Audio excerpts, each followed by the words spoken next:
இன்றைய தினமலர் செய்தி வாசிப்பவர் பாலசுப்ரமணியன். மகளிர் இட ஒதுக்கீட்டை அமுல்படுத்துவதற்கான 131வது அரசியலமைப்பு சட்ட திருத்த மசோதாவுக்கு லோக்சபாவில் ஓட்டெடுப்பில் பெரும்பான்மை கிடைக்கவில்லை. இதனால் மசோதா தோல்வியடைந்துள்ளது.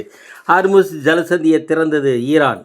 அனைத்து வணிக கப்பல்களும் செல்ல அனுமதி. இதற்கு அமெரிக்க முதலாளி ட்ரம்ப் நன்றி தெரிவித்துள்ளார்.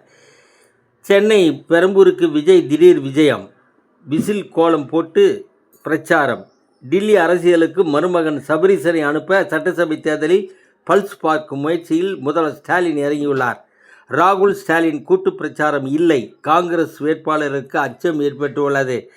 வெளிநாடுகளிலிருந்து தங்கம் வெள்ளி இறக்குமதி செய்ய எஸ்பிஐ உள்ளிட்ட 15 வங்கிகளுக்கு மத்திய அரசு அனுமதி அளித்துள்ளது.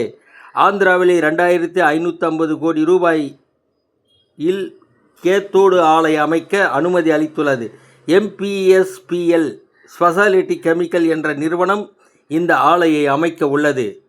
வணக்கம்.